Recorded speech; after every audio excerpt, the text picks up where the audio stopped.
दादी आप यहाँ अंधेरे में क्यों बैठी मियाँ? डरा ही दिया आपने तो मुझे। दादी को देख के डर गया हैं? अल्लाह से डर नहीं लगता तुझे? सो सॉरी दादी, वो एक्चुअली फरिया की मम्मी की डेथ हो गई है तो बस वहीं बिजी था। इन्ना लिल्लाहि व इन्ना इलैहि राजिऊन। बहुत परेशान थी वो दादी, रो रही थी बहुत। बस जो अल्लाह को मंजूर होता है वही होता है, लेकिन तुमने मुझे उन सब के सामने रुस्वा करा दिया, इसका अंदाजा है तुमको? मैयत में था दादी, समझा कह रहे बात को। अच्छा चलो उठो, अभी हम आलिया के पास जा रहे हैं उसको लाने के लिए। बिल्कुल भी नहीं, असलम अंकल उसे अपनी मर्जी से लेकर गए ना इस घर से, है ना? मैंने तो नहीं निकाला था आलिया को, वो अपनी मर्जी से खुद ही लेकर आएंगे वापस, मैं नहीं जाऊंगा कहीं। ये कैसी बातें कर रहे हो? वो तुम्हारी बीवी है।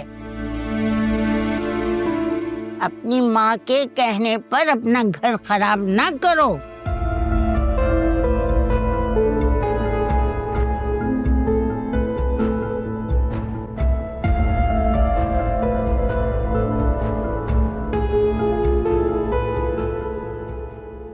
वाह वाह वाह, अम्मा रात के 12 बजे पोते को पट्टियां पढ़ाई जा रही हैं और वो भी माँ के खिलाफ। वाह वाह, तुम दिन देखती हो ना रात देखती हो, बस हर वक्त अपनी बहू की साजिशों में लगी रहती हो। अम्मा मैंने कौन सी साजिश की है उसके खिलाफ? जो भी है सबके सामने है।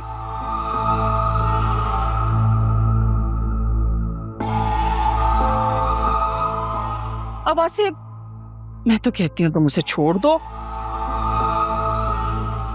मैं दूसरी शादी करवाऊंगी तुम्हारी।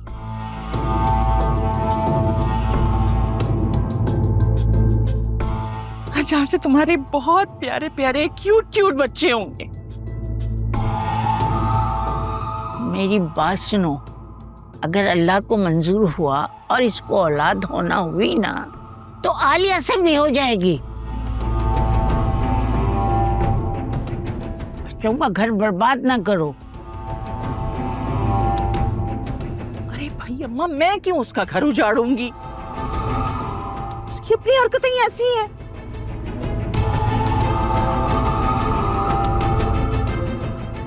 मैंने थोड़ी ना कहा था उससे कि शौहर से अपनी रिपोर्ट छुपाओ या फिर ऑफिस में उस आदमी के साथ।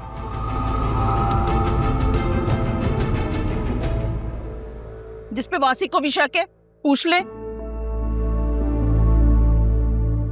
अब कह दें कि ये सब भी मेरा किया धरा है ना।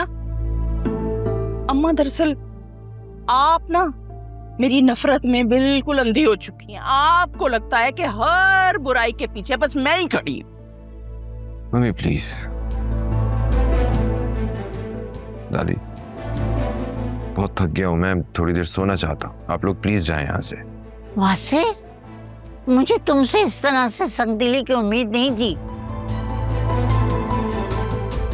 अच्छा सुनिए, ये लेक्चर बाद में दे दीजिएगा, अभी सुबह होनी है, सुबह बात कर लीजिएगा। मेरा बच्चा थका आ रहा है माँ। चले माँ सदके, मेरा बच्चा तुम आराम करो।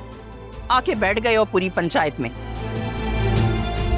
घर बर्बाद करने पर तुली हुई है ये औरत। तौबा तौबा, अल्लाह माफ करे।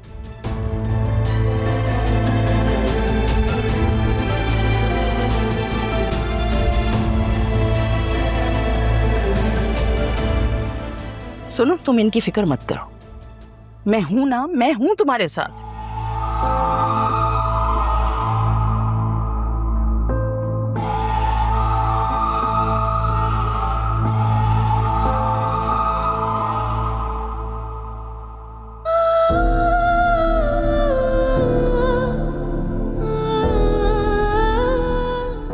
यही चांद तो मेरे कमरे की खिड़की से भी दिखाई देता था।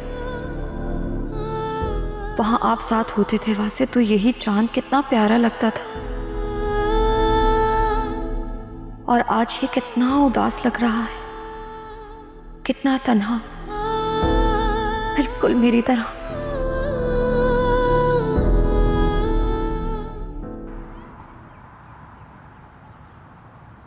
नहीं अकरम, मैं नहीं छोड़ूंगी इन लोगों को।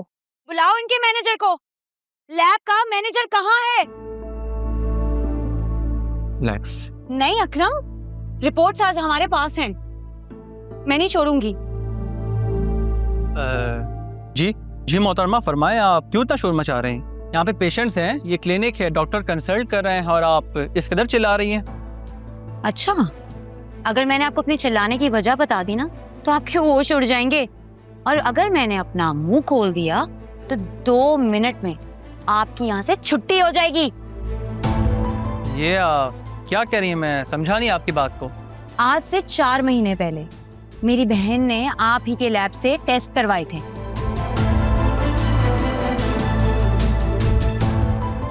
जी ये टेस्ट तो हमारी लैब के हैं। तो ये टेस्ट फेक हैं, जाली है, जाली। ये आप क्या कह रही हैं? ऐसा कैसे हो सकता है? हमारे कंसल्टेंट शहर के बेहतरीन डॉक्टर्स हैं। तो इस रिपोर्ट का कोई रिकॉर्ड क्यों नहीं है आपके पास?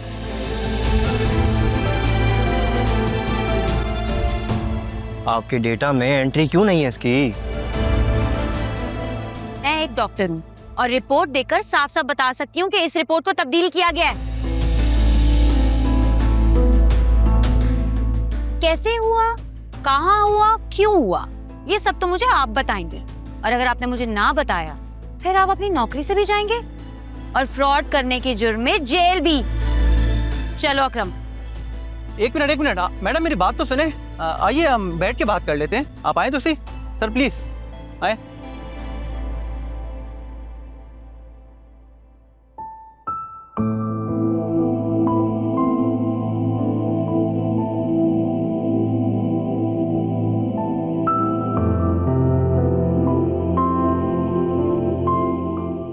वासे की कॉल आई? नहीं। बेटा रात भर में एक बात सोचती रही, तुम्हारे बाबा को यूं तुम्हें लेकर नहीं आना चाहिए था। जो भी मामला था तुम्हें अपने घर में रहकर सुलझाना चाहिए था। अम्मा, अगर हम थोड़ी देर और वहां रुकते ना तो शायद ज्यादा नुकसान हो जाता। आलिया, घर बड़ी मुश्किल से बसते हैं, लेकिन कुछ लोगों की वजह से टूट लम्हों में जाते हैं। अम्मा आप ही तो कहती हैं औलाद मर्द के पैरों की बेड़ी होती है। मैं तो उन्हें औलाद दे ही नहीं सकती, और फिर ऐसे में फरीहा भी उनकी जिंदगी में वापस आ गई। आपको लगता है कि ये शादी चल पाएगी? अम्मा, ऐसे में कैसे ये रिश्ता चल पाएगा और कब तक चलेगा? क्यों कर रही हो ऐसी बातें? अल्लाह की रहमत से मायूस नहीं होते बेटा। अल्लाह बहुत बड़ा है, वो तुम्हें औलाद से नवाजेगा। मैं अपनी बेटी को किसी अच्छे डॉक्टर को दिखाऊंगी। फिर भी अम्मा, अब हम इस रिश्ते में जहां तक पहुंच चुके हैं, वापस आना इतना आसान नहीं होगा। और मैं भी पागल, कुछ पता ही नहीं चल सका कि क्या कुछ होता रहा मेरे पीठ पीछे। सब ठीक हो सकता है, मैं खुद बात करूंगी फराज साहब से। वो वासे को यकीन दिलाएंगे कि तुम्हारा और उनके बीच में कुछ नहीं था। अम्मा, ये आपको क्या हो गया है? आप क्यों मेरा मजाक बनवाना चाहती हैं? तो फिर मैं और क्या करूं बेटा? मैं तो बस यही चाहती हूँ कि तुम और वासे खुश रहो, आबाद रहो। इतना सब कुछ हो जाने के बाद भी आप ये सब चाहती हैं?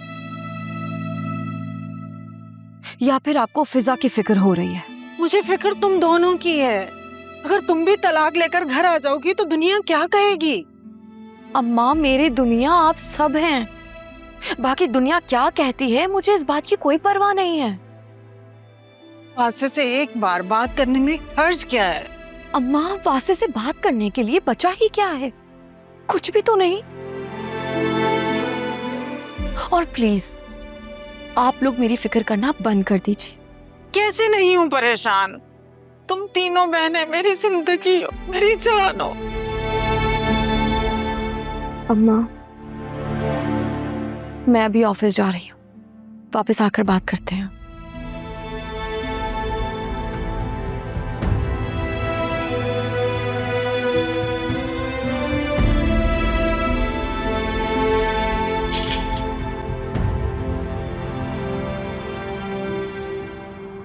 फिजा, ये तुम क्या कह रही हो? ऐसा कैसे हो सकता है? वो तो बेस्ट फर्टिलिटी क्लिनिक है। आलिया, एज ए डॉक्टर मेरा इतना एक्सपीरियंस नहीं है, लेकिन मैं रिपोर्ट्स देखकर ये जरूर बता सकती हूँ कि ये रिपोर्ट्स फेक हैं। शायद किसी टेक्नीशियन ने बदल दी हो, क्योंकि इनकी रीडिंग्स तो कुछ और बता रही हैं। इतना ड्रास्टिक चेंज वैल्यूज में, इट्स नॉट नॉर्मल। क्या पता किसी ने कॉपी पेस्ट कर दिया हो। मैं तो हैरान हूं कि तुमने कैसे कंपेयर नहीं किया अपनी पिछली रिपोर्ट से। आंखें बंद करके तुम्हें ऐसे यकीन नहीं करना चाहिए था। कैसे हो सकता है? वो क्लिनिक, वो डॉक्टर, शाज़मीना तो खुद उस डॉक्टर के पास जाती है। तुमने शाज़मीना से इस बात का जिक्र किया? नहीं, मैंने उससे इस बारे में कोई बात तो नहीं की, लेकिन 2 दिन हो गए मेरा उससे कांटेक्ट भी नहीं हो पा रहा है। तो तुम उसको बताओ ना कि उसके बताए हुए क्लिनिक ने कितना बड़ा ब्लंडर किया है। और प्लीज कल तुम मेरे साथ हॉस्पिटल चलो, मैं कल तुम्हारे दूसरे टेस्ट करवा रही हूँ, मुझे नहीं पता। ठीक है, मैं भी शाज़मीना से कांटेक्ट करने की कोशिश करती हूँ। ठीक है।